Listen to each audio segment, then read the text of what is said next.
Are we on? We are live. Hello, everyone. And happy Easter Sunday, of all things. Happy Easter. And I am Kate Dillon from Crate Insider. And I'm here today with Steve Hendren from Hendren Racing Engines. So, how are you doing on this fine Sunday, Steve? Glorious. Good? It's a beautiful... Which is better than good. Yes, glorious is better than good. It's fucking awesome out. Yeah, it is. It's so nice. It is such a beautiful day here in North Carolina. I mean, what'd you say? It's like 73 degrees. Yeah. You checked the weather? It's perfect. Yes. Yes, it's great. So if you're here, definitely jump into the comments. And if you have any questions, feel free to drop those in. We are happy to answer any of your questions. But let's kick this off and talk about some of the things we're celebrating. We're celebrating Easter, of course, but also we have a couple other things to celebrate this week as well. Yeah, that's right.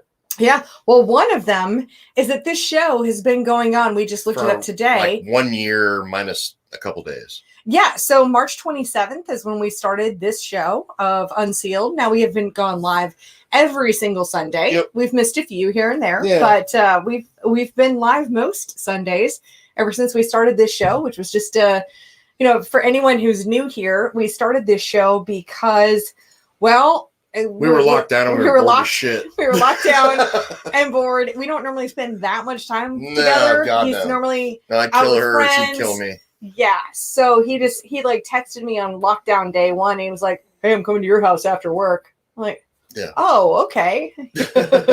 So yes, Oh, all right. So we just we kind of ran out of things to talk You're about. not boring is like, oh my gosh, the whole moral of the story. That is the highest compliment that you could offer to me. That reminds me of a YouTube comment I just got, which really? was I just got this YouTube comment where this woman should be home making dinner for her husband. Like, what? I thought it was like making sandwiches. Yeah, exactly. That's what I'm going with. It. You're like, if I'm in lockdown mode, can't go to a restaurant. Who is the number one person I can think of that would make me a sandwich? Kate. So apparently that's how I won. I won the sandwich making contest.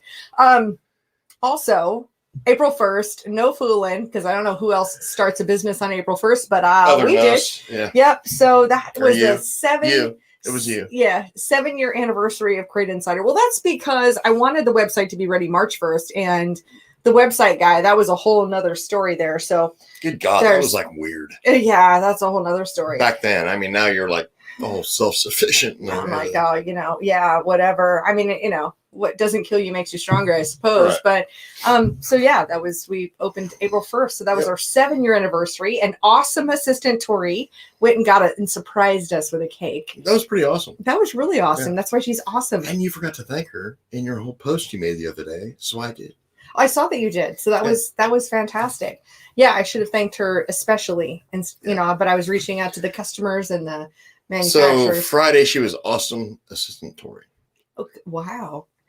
Yeah. Wow. It's a glorious day. Or Thursday. Was it Thursday? Man, you're just like Mr. Compliment. I think it was Thursday. It was Thursday. Yeah, it was Thursday. April 1st. It was like the actual day. Yeah. You're like Mr. Compliment day. I am. Because today you've said it's glorious that I'm the number one sandwich maker in your life and that Tori's awesome assistant. Yeah. Tori. Yeah, that's true. Wow. We're going to go downhill from here, I'm sure. Wait, I'm going to say hot, awesome assistant Tori. Yeah. Well, yeah, there's that too. And so those are a couple things to celebrate. Well, I see we got a bunch of people here. We should probably tell them what we're drinking. What are you drinking? What are you drinking? Let's start with you. Well, mine's interesting. Yours lame. Yours is lame. So we can start with you. Basic bitch. Basic bitch ultra. Kate might actually get drunk during the show today. I might, because I have a margarita. So I've started that. And then, I didn't necessarily want to be off camera, or I figured Steve might steal some. So I thought, I got a spare. This could be a fucking interesting show, basically, what you're saying. It sure could. Go ahead and ask those questions. And look, I'm celebrating Easter. Got my bunny ears on. I got my bunny ears. All right, Jeremy says, "What's up, Kate and Steve? Happy Easter from Landrum, South Carolina." Yay. Paul says, "Happy Easter." Chad says, "Happy Easter." Paul says, "Drink up." Well, I think we should. In fact, I can even do this whole cool thing now. I'm telling you guys, I love this whole StreamYard thing. And drink up. So cheers. Cheers. Salt on the rim. Not on the show. Not on the show. Not today. Yeah, he has a whole theory. You can do that separately. It's a very true theory. But... Oh, Scott says, hi from California, where JP Jr. won Antioch last night. Nice. Awesome. Yep. And JJ Mullins from Yakima says, hi, Yakima's Washington. Yeah, Washington, yeah. We got Washington and California. Yep, we got South Carolina. Awesome. Yeah. I see Cash is here saying happy Easter. Yep. I'm going to have his, hopefully I'll have his engine done this week because we finally have 602s now. So that's exciting. I got his engine in the shop. It's being processed. So we're hoping for this week. 2 weeks. Yeah, no, it's been This has been a total fucking. This shit has been show. a brutal year. Doug says, Trust "Happy me. Easter. Be careful, Kate. Steve, try and hide his eggs." Here we go. Chastity says, "Happy Easter." Heather says, "Sexiest damn bunny I ever did see." Well, my sexy friend, I love you, and I have a second pair of these bunny ears right here. So I assume that's a Heather Smith. That is a Heather Smith. Yes. She's freaking awesome. She is amazing. Amazing Heather Smith. Yep. Of course. Yep. We need to get together. And and Chastity's from Georgia. So what we need to all go to dinner. We do. So Heather. Not that we're all, not busy or anything, but it'd be fun to go to dinner.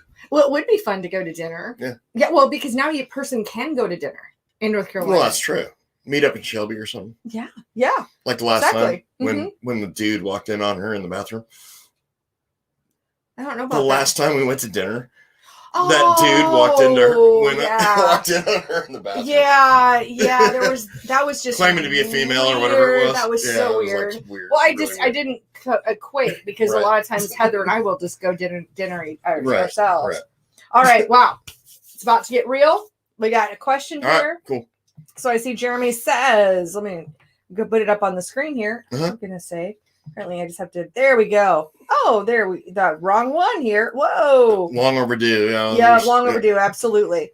And question for Steve: have you ever dyno tested the Kinzer filters on a 602? And what were the results? I have, and the results are no better than anything else. But what I can tell you is I'm not a big fan because of the filtering capabilities. That filter is not very good. Yeah. So I mean, if you want, something that doesn't filter and you run one race and you're getting peak performance, go for it. Well, but when you're eating dirt, don't use them. Well, one thing you've told me about some of your salt on your lips, by the way. It happens. Okay. Well, the way you've explained it to me before, which I felt was really clear, was that you could put any of these filters on the dyno when they're brand spanking new. Correct.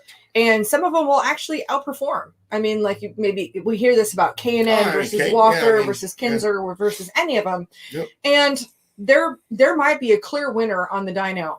But if you take it out for one race and then come back to the dyno, that's when you're going to get the real truth about how this works. So, hate to say it, not a fan. Yeah. That's why I go with the Walker deal.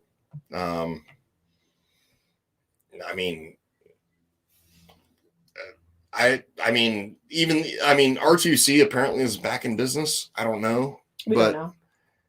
I've seen where they're shipping some filters to places now. But yeah, no. Yeah.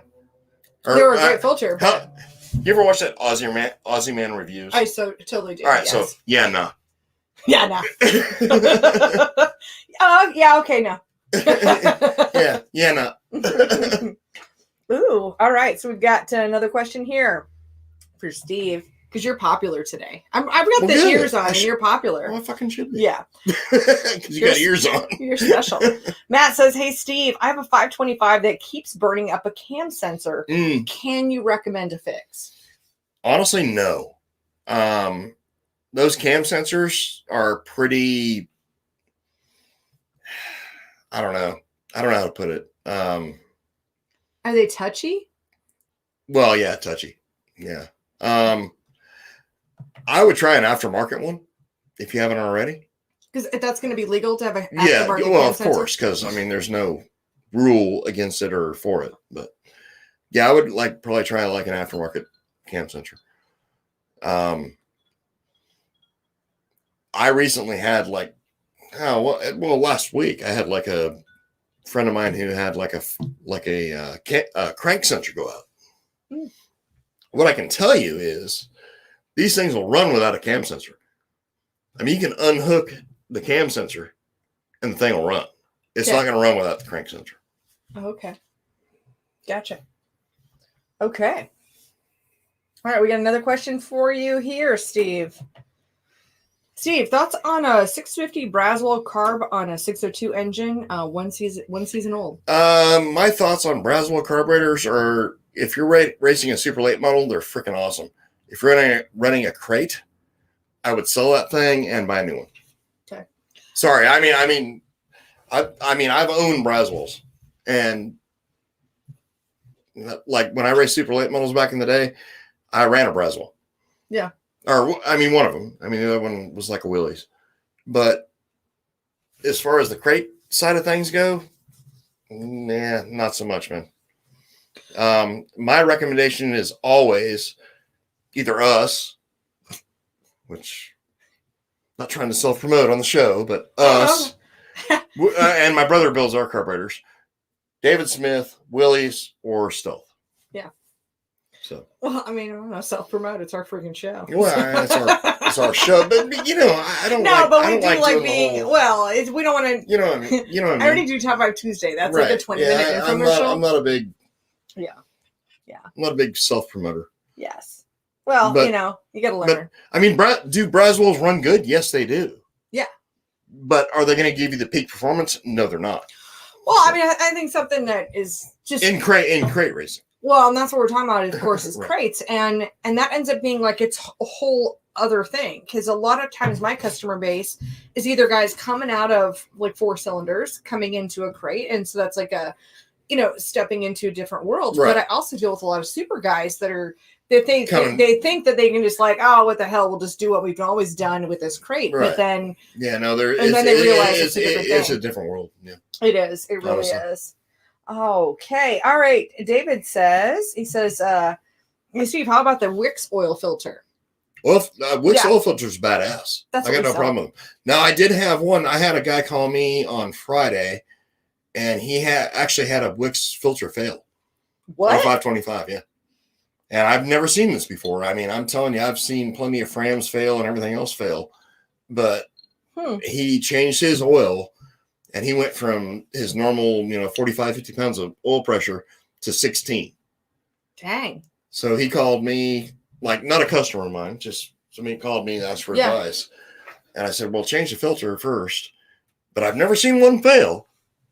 And apparently he's got the first one in the history of the fucking world that failed. We've sold hundreds of thousands of those. He put his old filter back on there, and it ran fine. I mean, oil pressure was fine. So that's so interesting. Every now and again, you get like an oddball, apparently.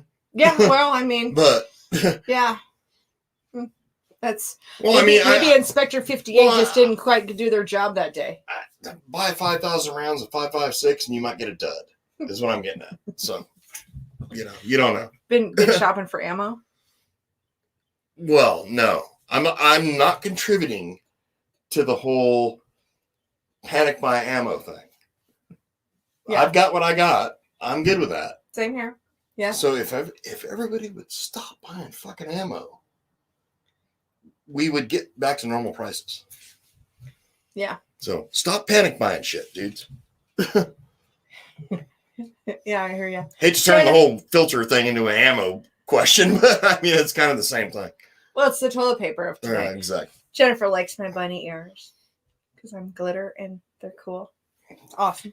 All right. Another Steve question. Mm-hmm. Okay, Steve, question about 602 crate, 650 VDL built for VP CHP fuel. Torque of engine is real good, but the peak is at 3,800. Seems to run better at 5,600 than 6,000. 6,000 chip rule. What do you think?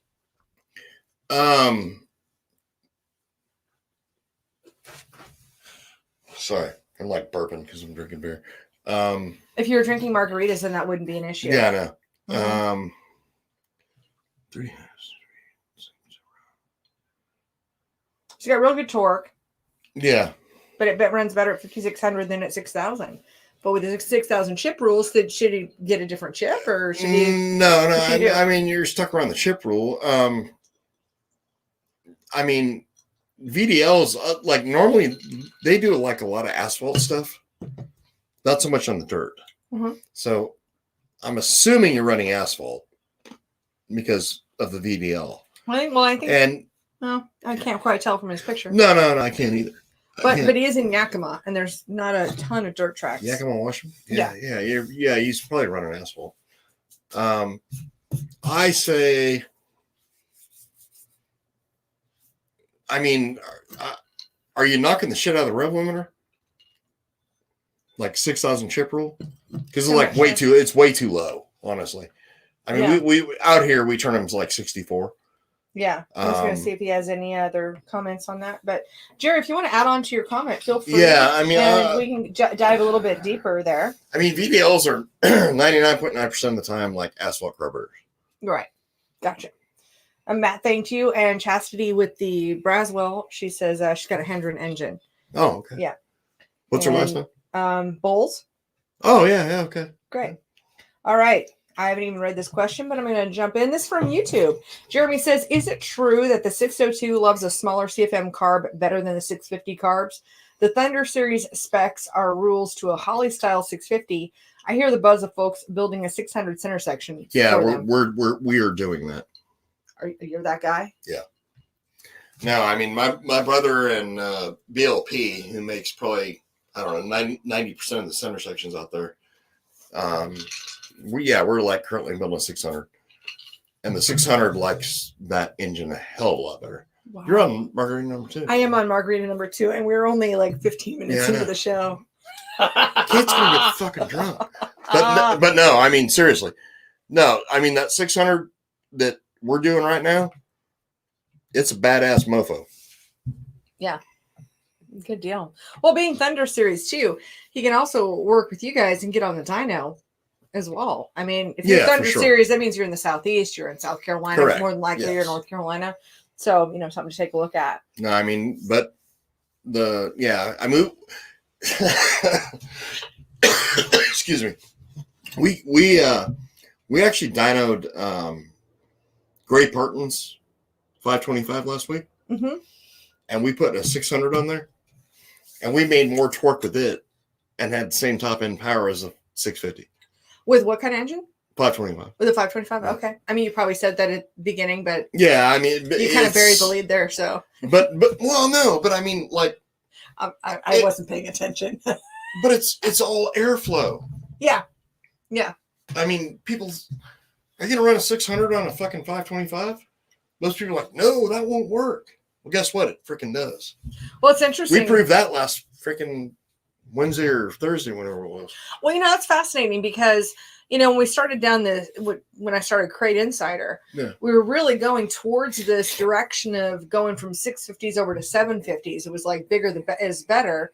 But then, we were having carburetors thrown out with base plates, and then all these base plate oils came in. And no. I'm just saying. Yeah. I'm just saying. But isn't it interesting that sometimes we think bigger is better, but the truth is, like, very controlled and contained. What I can tell you is like bigger is better when it comes to methanol. Okay. Everything else, I didn't really know where that was going, but I'm glad you landed there. Everything else is not bigger is better, including like well, never mind. Just saying. Yeah, I'm a margarita number 2. Okay. Craig says, I know up here in the Northeast, Dirt 602 Crate Sportsman, there's a lot of Baker carbs is what's going on. Yeah, I mean, it's going to be regional. I mean, we're going to find that in other areas. It is, and like I've seen the Baker stuff, and I'm going to say I'm not a fan. I mean, I'm not going to bash anybody on this show or say I don't like their shit, but I'm just going to say I'm not a fan. Yeah, he will. But let me ask you a question. So, what do you mean? Yeah. Well, it wouldn't be the first time that you said something was like a piece of shit or something. Okay. So, question though, yeah. When I hear Baker, is that Baker Engineering? Is that the same Baker Engineering that owns ProCam that makes my fuel pumps? I don't know. There's like a weird looking center section carburetor that's not something that I use. Oh, okay. Just interesting. Interesting. Chad says, sure would be a good time to invest in ammo. Absolutely. No, it would be a good time to already have ammo that you invested with like yesterday's dollars. Tim says, Steve, did you catch Pettit winning back-to-back nights? No, I did not, but that's fucking awesome because me and Jimmy used to race together years and years ago. Mm-hmm. Back in the day is what I call it. Back in the day. So. In the before times. And I love Jimmy to death, and I love his family to death. So yeah, for sure. Oh, look at this. And I miss his mom and dad like greatly. Yeah, that's sad. Here's a question for me. It says 602 on methanol. I have the flat base air cleaner from Kate. Question is, how high off the carb should it be? Actually, I just saw my name, so I assumed it was for me. No, it's going to be 2 inches. It's going to be no. I mean, how high off the carb should it be? It should be the 1/2 inch Sure seal. Sure seal. Yeah. And that's it. All in all, it's going to be about 2 inches off the top of your carburetor is what it's going to be. All right. Ooh, let's see. Got another one. David says, hey, Kate Dillon, I'm finally getting my webpage from Race Page Pro and was wondering if I can use Crate Insider on my sponsor page. Sure. Put us on there. Absolutely. That'd be wonderful. Yeah, we've worked with David for a couple years now with my Winning Motorsports marketing program and talking with him. And he's an asphalt racer out on the West Coast, races like in Vegas and that area. So that's cool.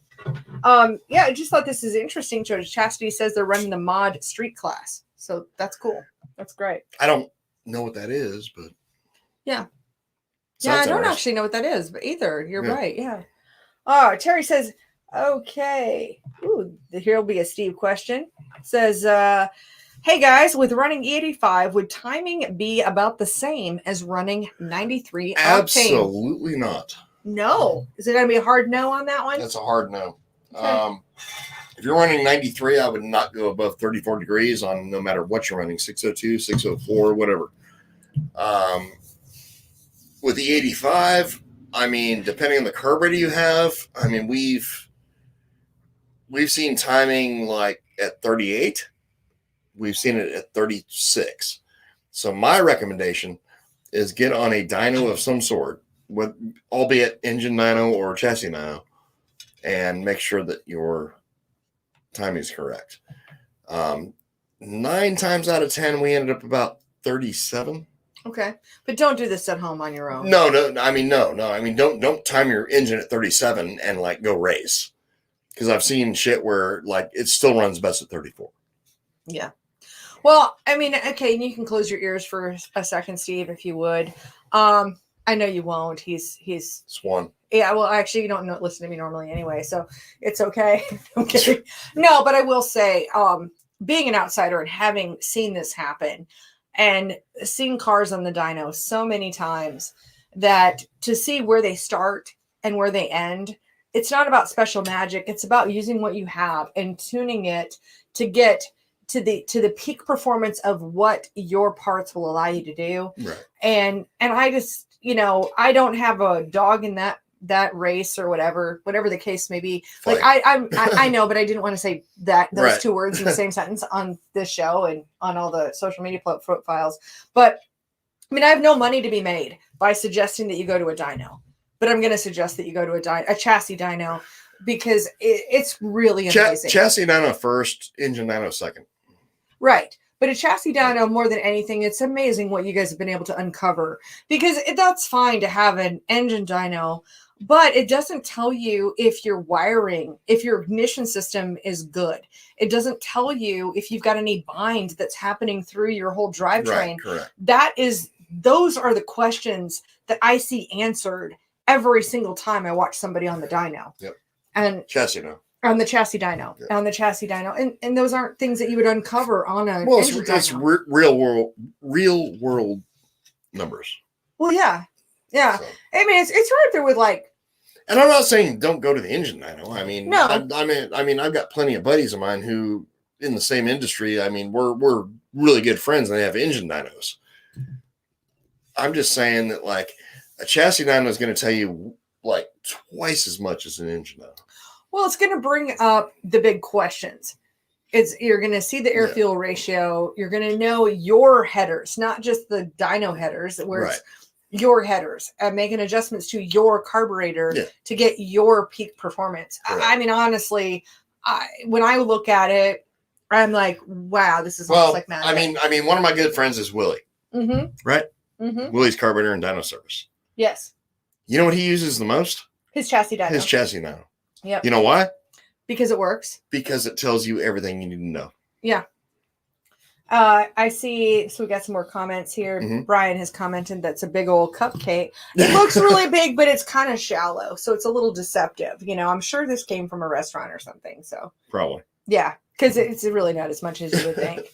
Okay. Whew, we got a big comment here. Crandall says 602 carb is loading up in corners and blowing gas out of the breather. Change the carburetor into the same thing. Not losing fuel pressure. Got 9 pounds of pressure. Never had this problem before. Too much fuel pressure? What kind of fuel? Okay, Crandall, if you could message and say what kind of fuel you have. And I will tell you how to cure that. Okay, that's good. That's good. Yeah, and we'll wait for Crandall to jump in here, and then I see we've got some more questions here back to back as well. Right. So we'll see what kind of fuel that is, and that will. I mean, I'll tell you how to cure it. Yeah, you got. Because I already know what's going on, but I just want to know what kind of fuel. Okay. Oh, he says 93. So 93 octane is going to be what Crandall's running. All right. So let's go back to his question here, and again, he's 602 carb running 93 is loading up in corners and blowing gas out of the breather. Changed carb and did the same thing, not losing fuel pressure. Got 9 pounds of pressure. All right, number one, 9 pounds is too much. So you need about 6.5. The other thing that's happening is like when you're going into the corner, the car's leaned over. I mean, you're like this, and what's going on is like you got fuel coming out of the back vent tube, and it's flooding into the venturi, which is flooding the motor. Oh. So it's going to be like that whole. Yeah. I mean, for lack of a better description. Well, it's like that rich. It's that rich thing. It's like it sounds like the engine's running underwater. Okay. So all you got to do, simple fucking fix. Simple. Is take a piece of plastic hose. I've seen this. Okay. And run from your front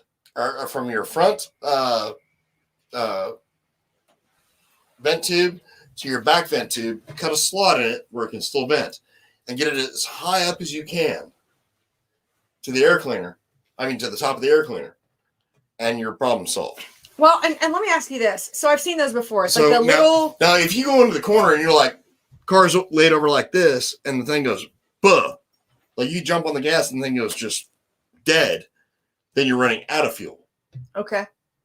So you're running lean. If you go, if you go into the corner and you're like over like this, and you're bogged down, and the car goes, like that. Yeah. God, I'm fucking horrible at. No, you know what? Okay, but I mean, like it sounds like the engine's running underwater. It is because you've got fuel dumped over out of the frickin' vent tubes. Yeah, and that's completely screwing you over. So the thing's super rich at that point. Now, out of curiosity, I've seen those like that little loop of the clear plastic before. Right. It honestly looks like the same clear tubing that you would use like for a fish tank. You can, yeah. Is that literally what you guys are using, or go to Lowe's and like buy the clear tubing that's like the right size, and you just like run a big loop, and then you just take an X-Acto knife, cut the top off the loop to have a vent in it, where it'll vent. Yeah, and problem solved. Awesome. Oh, well, here's another good question here. So Jeremy says, hey, what's a normal dyno session cost? I can load mine up and set up a session. And it's going to vary throughout the country, but I do $140 per hour. Mm-hmm. And for my customers, I dyno for free. So like if you're not a customer of mine, it's like $140 per hour. Odds are you're going to be on there about an hour. I don't frickin' screw people if you're on there for an hour and a half. It's still $140. I mean, that kind of thing. Well, I've seen you guys undercharge for things so many times. We normally undercharge rather than yeah, you really do. And you're not like, it's not like you start a stopwatch and go, okay, all right. Yeah. And then drag your feet. Exactly. Like you want to get people in and out of there as well. Well, I do. Ultimately. I mean. And you want to get them the best performance. But you're not going to try to drag it out for 8 hours. Odds are you give me $140, you're good, man. Yeah. Oh, so Jerry says, or JJ, I should say, says yes, he's got an Asphalt B Mod. You know, we were talking earlier about his VDL carburetor. Yep. 2,500 pounds. Just wondering about torque. 410 at 3,800, then drops off to 390, and then the power at 5,000 then drops off. How does the torque work better when it's falling off? I mean, obviously gear ratio. Oh, so good call on that. Yeah, I mean, we want to gear that thing to where you're in your peak torque as you coming off the corner. Because I mean, the more torque you produce on these engines, 602, 604, whatever, the more gear you can pull out of the car. So when you're pulling gear out of the car, we're freeing it up. Well, I mean, as you're pulling gear out of the car, your mile an hour increases. Right. Right. So the more gear you can pull out, the better your mile an hour is. And bring that back up again. Sorry, okay. I won't look at it again. Yeah. 2,500 pounds. Just running about torque 410 at 3,800. Yeah, and the bad part about it is like if you're 410 at 3,800, I mean, you're probably, depending on the track you're running. I mean, if it's like a momentum track, you're going to be normally above your peak torque anyway. Like if it's a stop and go place, then you definitely want to like be gearing to where you're coming off the corner between 3,800 and I'm going to say 45.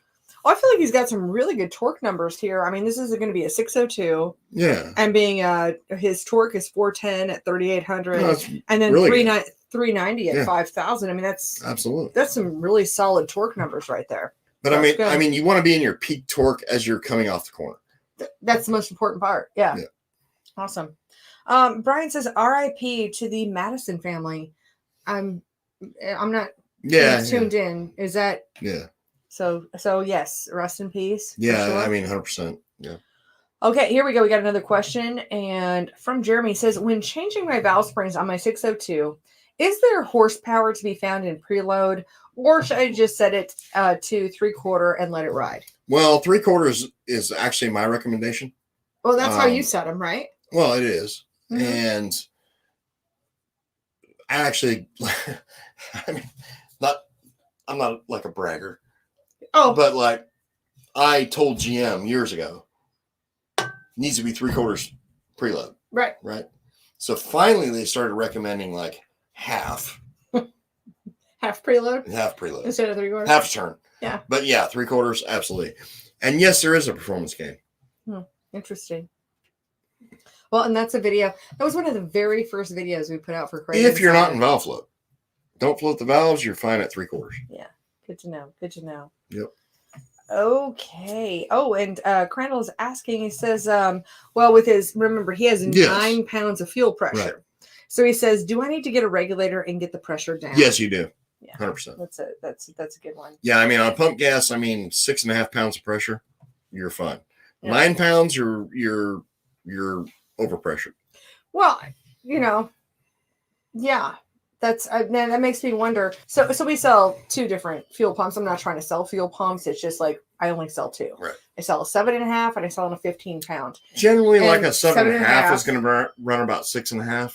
Right. At full throttle. And the reason why we sell the 15 pound is so that if you're using a bypass regulator system, and then you need to push fuel back to your fuel tank, then you need that extra pressure just to maintain the pressure you need for your engine. And so it makes me wonder if he happens to have a higher rated pump, like a 15 PSI, but not running if he's got 9, he's got more than a he's got more than a 7.5 standard pump. Yeah, exactly, because 9 is more than 7.5. And I mean, you can still deadhead a 15. Okay. Deadhead it into like the regulator, right, and like regulate your pressure that way. I mean, I'd rather have more than not enough, and then regulate it from there. But I agree. Tom says he wished you still lived in Santa Cruz. Tom Ferguson. Trust me. Yeah. No, you wouldn't want to live there. No, you like it here. You like it here. No, like I miss the convenience of living where I grew up. But you know what? I mean, I don't know. It's hard to explain.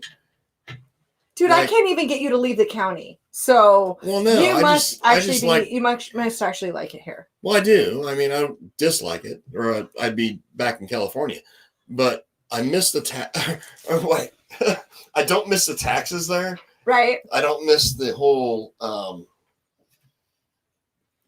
I'm not a fucking hippie, so I don't miss the whole hippie way of life. I don't miss. Well, there's no mistaking you for a hippie. The super liberal thing there. No, I don't miss that. But I miss like the weather. I miss where I grew up. I miss my friends. I miss stuff like that. Yeah, I'm gonna agree with you there. Yeah. Well, I mean, I'm not from there, but I'm gonna say that I understand. You've been through there. Yeah. I've lived lots of places, and I've been to lots of places. You drove through there. Yeah. Yeah, so I mean, I like the consistent weather. I have to say, I do love it here, but I also like to get away from here. And I just like traveling. So I like going places. And yeah. Right. So there's that. David says, I love all the sound effects. So I feel like like the car guys radio show. You got like super mic. Show them the microphone. It's like a giant. This is my Yeti. This is my Yeti blue mic. Because I have, I'm just going to go admit to everyone in the audience that I have a problem. I have an addiction to cameras and microphones. In fact, you know what? Here's what's going to happen, Steve. Right now we're using a webcam. I actually really wanted to use one of my Canon DSLRs, but there's not a great solution for that. So sometime within the next few weeks, I will be buying a new camera that we can use for this. But that's not going to surprise you. So it is what it is. That or the porn shoots you're doing everywhere. That was the standing joke back when she started buying all these fucking cameras and all these microphones. Like, what the fuck are you doing? You're just like shooting porn? That was a joke. That was such a joke. Actually, it reminds me. I actually have a funny story to tell you. So we're in my bunny ears, and you were like, "Oh, kind of like in the bunny ears." Yeah. And I was like, "Well, actually, I have been in a Playboy club before." Yeah, that's right. And you're like, really? And I was like, yeah, I was a kid. You're like, what? Yeah. You're like, so I just stopped right there because I was like, oh, you know what? That's going to be a story for the show. There you go. But when I was a kid, I'm probably like, I don't know, 8 or 9 years old. And I lived in Waterloo, Iowa. And we went to, wherever Adventureland was. I don't know where Adventureland was. And with my brother and my mom's best friend and her 2 girls. And so we're staying in this motel, and this motel or hotel happens to have a Playboy club in it. So of course, like 10:30 or something, I want my mom. I've got a question for my mom or something. So I go rolling in, I'm probably in my pajamas at 10:30 at night, going into the Playboy club. Cause I don't give 2 shits about where we're at. I'm going to go see my mom. 10. Yeah, 9 or 10, whatever it was. And so we go in there, and I remember seeing the Playboy bunnies, and I just think that they looked gorgeous and beautiful. And they're like, oh, there's this cute little girl. And also keep in mind that this was in the 80s. So that's why I had to have this cover up tattoo here. Oh, not because of Playboy bunny, but like similar. Yeah, I don't. Thing. Okay.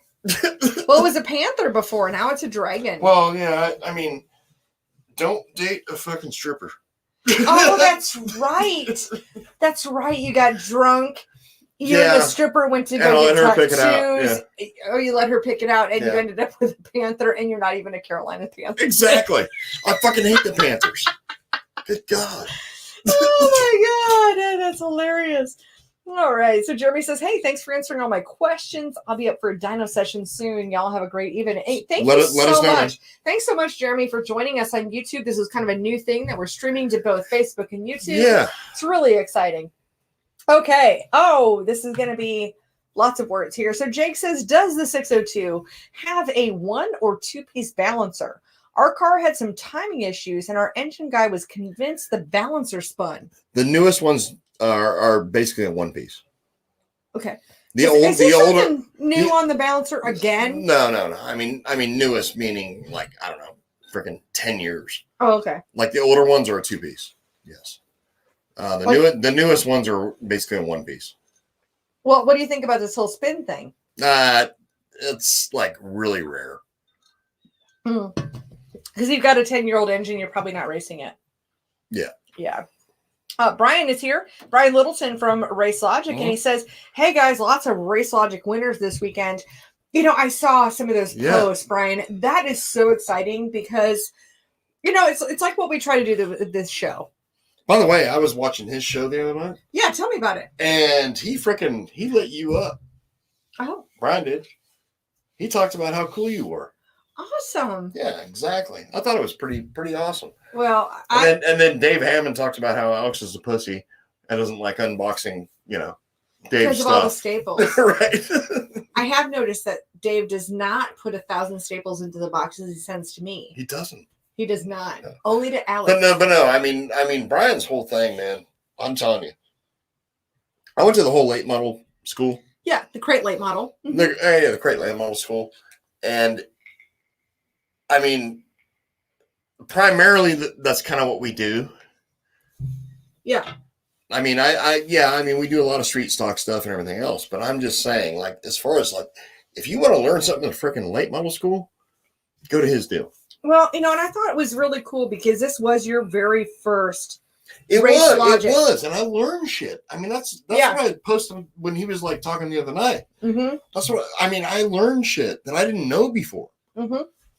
Because I've raced late models all my life. I'm 50 fucking years old, and I've raced late models since I was 16, and I learned shit there.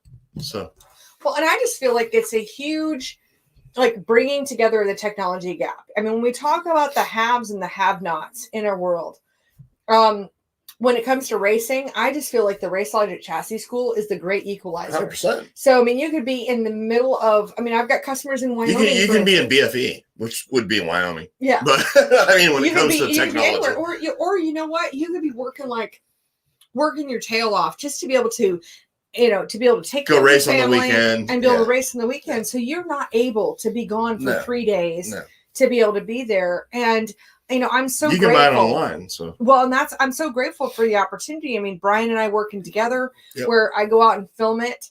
And I'm really proud of the actual product as far as the video and the audio. Like that's the part I contributed to I feel really proud of.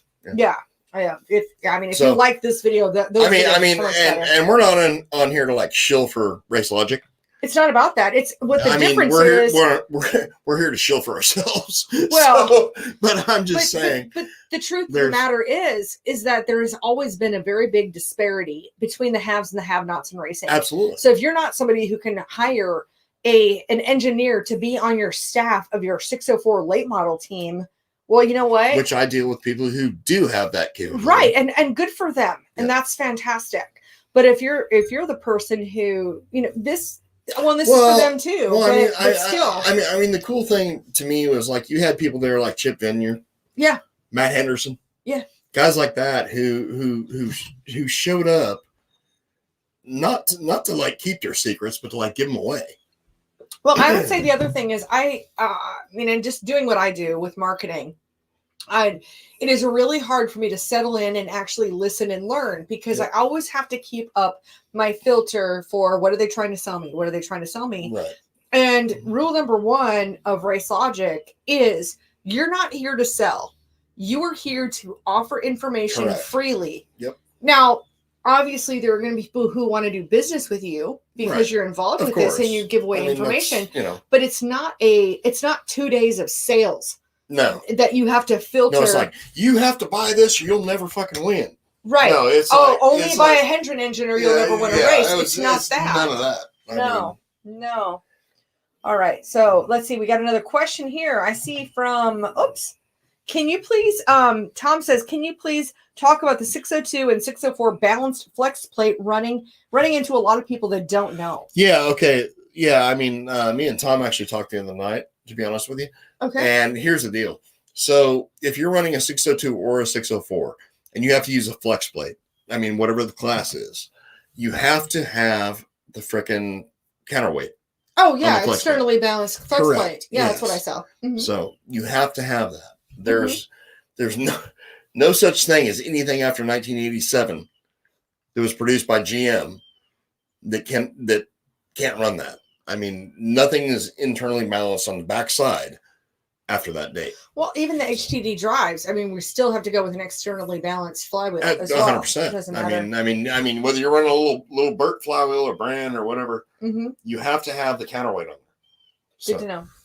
I saw another question too. I didn't mean to skip over this, but Chastity says, similar to Crate Racing USA, the 602 street stock class, but have different motor options. 602, 604, 362 cubic inch max. The 3/8 inch mile track. 3/8. Yeah. Help Steve need best carb to run against bigger engines. We do get a 200-pound weight break. I think they're running a 602. Yeah. I mean, is the 362 deal like a whole 2-barrel deal? Because I mean, Crate Racing USA normally like the built motor is like a has to run a 2-barrel. Yeah. And if you can run a 4-barrel, go for that route. Yeah. Well, no, I mean, we build a lot of carburetors just for that series.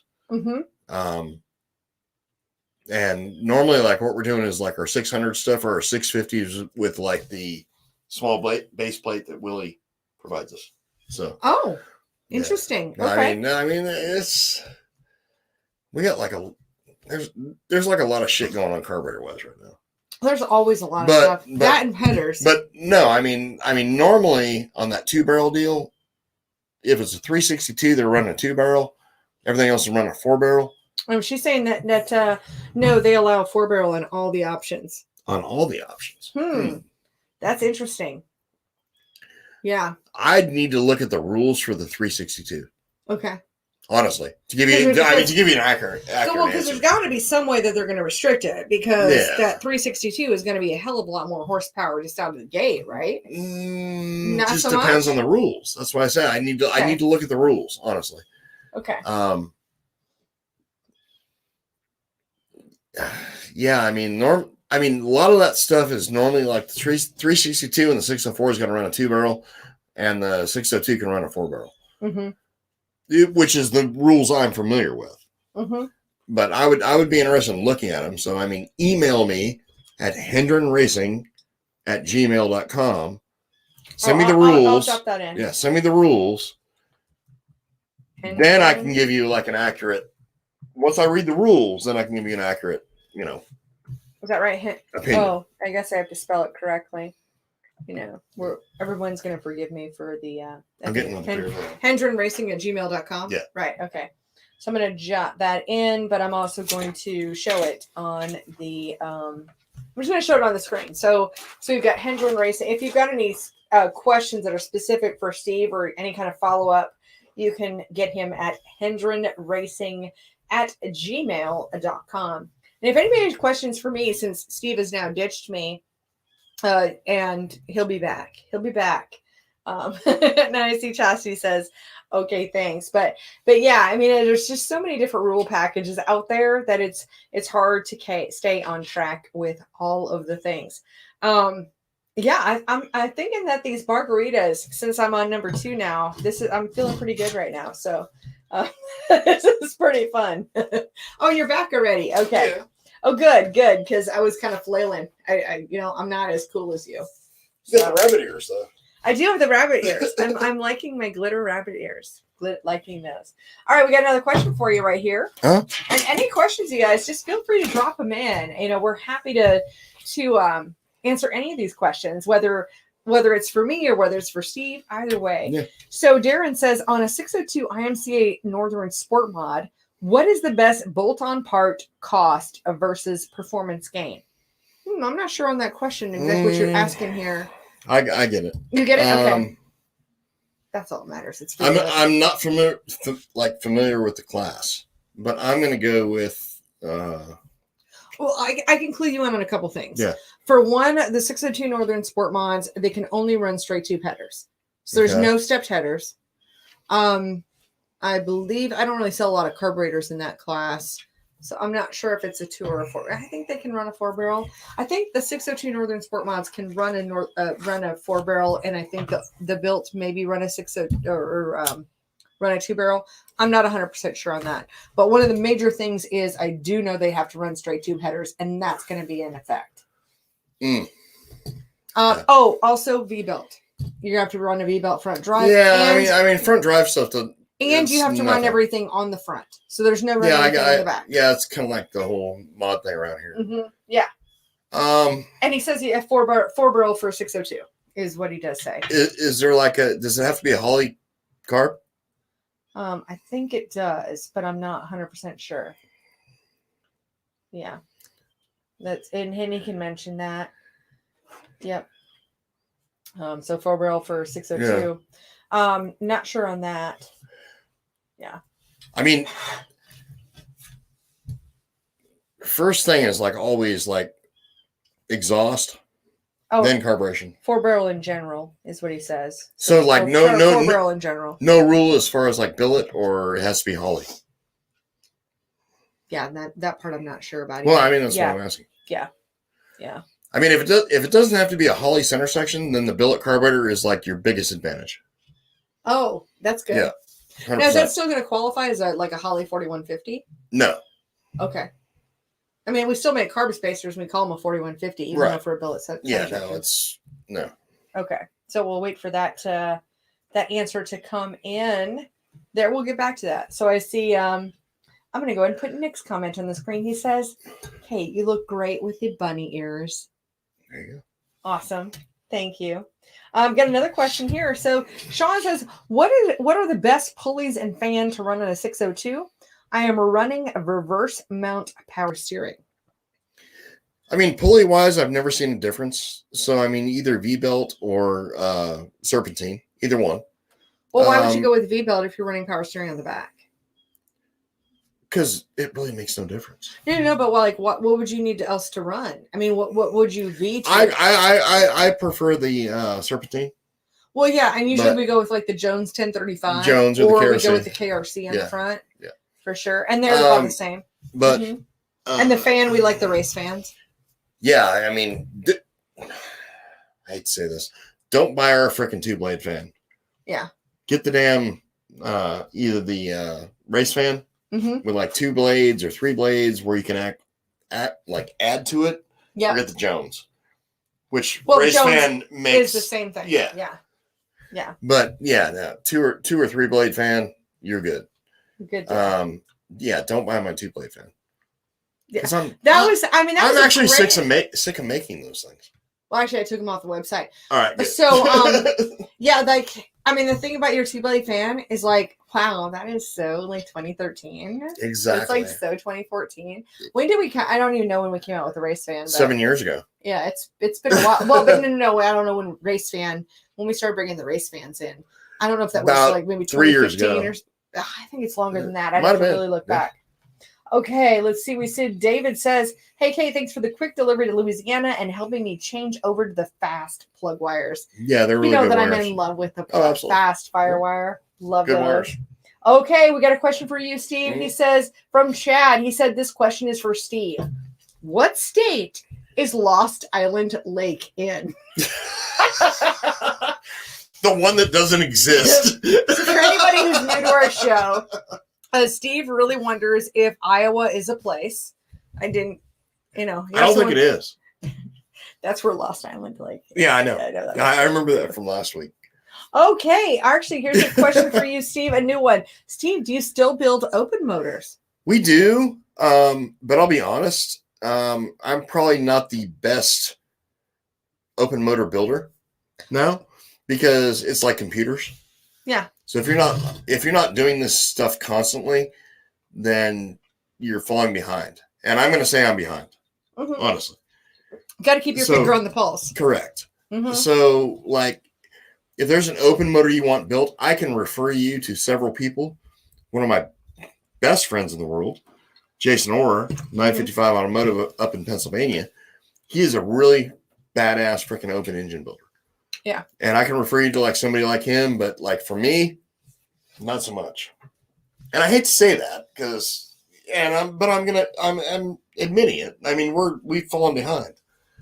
So yeah, do not come to me for that. Yeah, but I think at the same token, I mean, we deal with problems that are incurred because there are engine builders out there who aren't aren't keeping the pulse of crate engines. Well, and so they're behind. They don't realize they're even behind. They think they're better because they do open stuff. I got the pulse on that. I Right. do not have the pulse on open stuff. And I'm good. Here I am sitting here telling you how it is. Well, it's shocking. But shocking how much this stuff changes. I mean, even in the 7 years that I've been doing Crate Insider, going into year 8 here, how we have evolved and changed, not just based on my complete lack of knowledge and what I learned now. Look at how long we worked with like Profab. Yeah. It took us a year and a half to develop the like ideal fucking header. Well, and that was only after your 2 or 3 years of working with Dynatech. Right. So, I mean, Profab did get the benefit of the fact that you already had years of development. Correct. Before that, you had worked with BA. Correct. And you'd worked on development. Yes. I mean, you've been developing headers for freaking 12 years or something crazy. Right. So these are ever evolving and changing things, and it is. But no, I mean, open engines, dude. I would love nothing more than to degree a fucking cam. I mean, it'd like shake up my day. I got to degree a cam. I'd fucking love it. But like right now, it's not a possibility. So I can refer you, if you're looking for an open engine, to like several dudes who will hook you up. Well, can we just go ahead and put that out as like one of the myth busting things? Any engine builder who tells you that they're degreeing the cam of a crate engine or 602, yeah, they're lying. Yeah, there's not it's not a thing. All right, Michelle says she loves she says your bunny ears look great. I'm all about my bunny ears here. And Darren has we're circling back to Darren with his 4-barrel for a 602 Northern Sport Mod. Yeah. He says they have to run Holly. Fuck. And once again, I wish you would express how you feel, Steve. All right. I mean, if you're stuck working around that, then I'm gonna say, well, it's a Holly. It's gonna be a 4150, so that's not terrible. Well, actually, a lot of the guys run the Ultra HPs there too. But the original question was like, what's your best bang for the buck? Well, what about an Ultra HP in that particular situation? I'm not a fan. Okay. Now, Willie does make a few carburetors that will like pass tech, but aren't exactly, Okay. I think that's enough said right there. All right. So I'd say that first, second to be exhaust, but like with the straight tube header thing, I'm going to go with BA. Yeah. That's what I sell a lot of. Yeah. Although they're I mean, nothing against Doug and them at Schoenfeld. I mean, I love Schoenfeld. I mean, me and my dad and Doug were like great friends. Mm-hmm. But I'm going to say probably who's got the pulse on exhaust wise is going to be BA. And then, like I said, I saw a lot of modified headers. Do a little bit of this shit. A little zigging and zagging. We'll hook you up. Okay. Okay, here's another new question right here. So Earl says, hey, Steve, is it worth indexing the plugs in a 602? No, it's not. Now, I really would like for you to explain the whole Sharpie thing, though. So some people have tried to index plugs. Will you tell us a little bit about that? I mean, a lot of people and to answer your question, no, it's not. It makes no difference. And so answer that first. Like, why does it not make a difference with indexing the plugs? Because it does not. Because the spark plug's nowhere close to the piston, and I mean, I can go into like great detail, and I'm not going to go into it. But like back to your point, like people try to index plugs, and they use like black felt tip marker, like a black Sharpie. Yeah, like black Sharpie. This episode is not sponsored by Sharpie. No, and because we're going to say mean things. Black Sharpie is made with carbon black. Mm-hmm. Because, black is carbon. Okay. Carbon is black. Pen-wise. Uh-huh. And so, good God. So, yeah. Basically, like, carbon is very conductive. So it'll, like, fire down the spark plug rather than, like, fire the spark plug. Which is really interesting because basically you're creating a electrical circuit or well, yeah, I mean, almost like it's all magnetic too, isn't it? Carbon black is like highly conductive. Yeah, that's what we're going for. Yeah. That's the word we were going for. Okay. Oh, Darren says, some guys in our division are spending $1,500 plus on a Holley-based carp. Yeah, they're stupid. Well, you're going to find those with can't remember. I'm sorry, I can't remember. It's been a while. It's been a while since I've taken a look at those, but Al, who has some really good carburetors is going to be Al Walters from Friesen Chevrolet. All right, so I'm going to give a shout out to Al. We downed a guy Friday who paid $1,500 for a Holley-based carburetor, and so he brought it in. He couldn't get that thing to run for shit, so my brother fixed it. It ran, mm-hmm. And then he had like a bone stock out of the box freaking Holley carburetor. And he's like, hey, can we dyno this too? And my brother was like, yeah, we can dyno it, but it's going to run the same. Mm-hmm. And he's like, what do you mean? He's like, it's going to be the same as what I just fucking fixed for you. And we put it, he bet, him and my brother bet $1, right? Mm-hmm. Not $100, not $1,000. And he bet my brother $1 that his bone stock out of the box carburetor would run worse than the one my brother just fixed for him that got fucked up by some dude who built him a $1,500 carburetor. Right. You know what? The bone stock Holley. Guess who got the $1? Your brother. My brother. That's hilarious. Oh yeah, it was funny. That's funny. Well, it's funny unless you spend $1,500 on a fucking carburetor. Doesn't work. Yeah, that part's not as funny. No. I'm not. If anybody on here knows Billy Thompson, ask him the question. All right, we got another one right here, and we have from Steve. He says, "How accurate are the timing marks on the 604 balancers?" The newest ones are actually right on. Really? Yeah. That's new. That's news. Yeah, like anything in the last 2 years is pretty much dead nuts. Anything before that, you need to check your TDC. Yeah, that's definitely some new information for sure. Yeah, definitely new.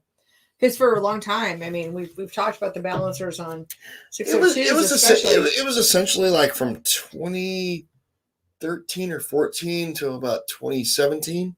They were like miles apart. Yeah, it was like random. Yeah, like a whole nother world right there, for sure. Again, like GM does, they change vendors. Yeah. And they do ultimately fix their shit. Yeah, that's good. So I'm not throwing GM under the bus here. I'm just saying. No. I mean, they do a good job. And I think they do a really good job. Obviously, like when I talked to Bill Martins from Chevrolet Performance, I mean, one of the things is we always talk about improvements and rumors and things. And one thing they really strive for is that they want to maintain the consistency from year over year. They're not trying to make it better. They are trying to make it more consistent, however. What I can say is whoever their buyer is needs to get freaking fired, though. But yeah, we've talked about that on the show. Yeah. Well, I don't think it's that. I think it's just I think there's just a whole lot of drama in the world right now. There's a whole lot of we couldn't have. There's a whole lot of we can't get shit. Yeah, I think there's a whole lot of manipulation. I mean, I'm not trying to go down that whole rabbit hole or anything, but yeah. All right. Yeah. We got a new question anyway, so we're gonna move on. So Earl says, header wrap, is it worth it? Okay, I've heard conflicting theories on this, but mostly there's a reason why I don't sell any header wraps on the Crate Insider site. Oh, you want to answer first? That was my answer. Is there's a reason why I don't? Because if it's going to keep heat out, it's also going to keep heat in. So if I'm going to put on a jacket, it's going to keep me from being belted by sleet, but at the same time, it's going to keep all that heat in. And what we need to do with our headers, I mean, we're working so hard to try to keep these things cool. So I'm not a header wrap kind of person, also not a coating person. And I deal with a lot of dirt products, a lot of racers who are racing dirt, whether it's late models or modified. So we're going to tear stuff up. So why spend the extra money? If you're running a class where you cannot have the carburetor out of the hood to breathe outside atmosphere other than anything under the hood, header wrap is a must. Okay. So, in other words, you want the engine breathing the least amount of hot air you can possibly get. So, like, if the air cleaner's out the hood and you breathe outside atmosphere, great. You don't need header wrap. You don't need header wrap. If you're stuck with like an asphalt scenario to where like most of the asphalt series, like you have to have like a hood scoop, but the air cleaner's got to be under there and the carburetor's under there, then the header wrap to me is a must. Well, but it also, if you're in an asphalt situation, you have an electric fan and you have a forced air system with that whole, like, instead of just having a cute little fan shroud, you got this whole at the back of the windshield, and it's like rolls air back under. Well, there's that, and it's like I get that, but yeah, if you're running like a anything where you cannot hang that air cleaner out of the hood and breathe outside atmosphere, run the fucking header wrap. Good to know. But do not invest in high dollar stainless headers because your header wrap will ruin those headers. Oh, good to know. Yeah, because of what you said. The whole the insulation, the insulation Yeah. factor of it. Yeah. Well, cool deal. Well, we are right at around an hour. I just finished my second margarita. We're out of questions. Going for the third? Well, after the show, I can be a little off, but I'm not going to be falling down on the show. Go get your third fucking margarita. No, we're good. We're good to go. I'll go pour it for you if you want to. Well, we're good. We're golden. You got like salt on your side of your face. Well, because it's in my second margarita and I don't care. So what you're saying is you're done. What I'm saying is I'm ready to move. Like we're going to have dinner. We're going to have Easter dinner now. We're going to have Easter dinner. I've got all kinds of good food for us to feast upon. Or we can go up the road. No, I have a stupid amount of food here. Okay. So there's that. All right. Well, I want to, and, Michelle says that Steve should wear the ears. So we're going to put ears on the Steve. There we go. Because he looks hot with the ears. Oh my gosh. The glitter goes with your eyes. Now, like nobody's going to hear this on the pod or understand it from the podcast. Well, just make sure you can check out the screenshot from this. Well, look, it's like a halo. Of course, look, we are. If I it's like, oh shit. Do you want me to like make it into a circle? Look at that. Halo. You've got a halo. Yeah, because Steve's an angel. Like that's the truth. Okay. Anyway, well, of course we are live on Facebook and YouTube on the Crate Insider pages, but also we say this as an audio and we have that on the Racing Insiders. It's racinginsiderspodcast.com, or you can catch us. Maybe you got into the show late and you just want to listen to audio later on. You can catch us over on iTunes or Google Play or any of your podcast places for racinginsiderspodcast.com. I want to thank you all for being here. Thank you for being part of the show. Hit the subscribe button on wherever you're at, or the like button, or do a like or a laugh or a fuck you. Yeah, emoticons. Oh my god, we made somebody angry. There's an angry button. Yeah, there's like an angry button. That's okay. Every one of those contributes to more people seeing and listening to our show. Probably me saying. It probably is. It probably is. Oh, and we got oh gosh, I'm just going to mention a couple of the cost comments here. John says, "What does it cost to rebuild a 602?" On average, like $3,000. Okay, Earl says, so still cheaper than buying a new one.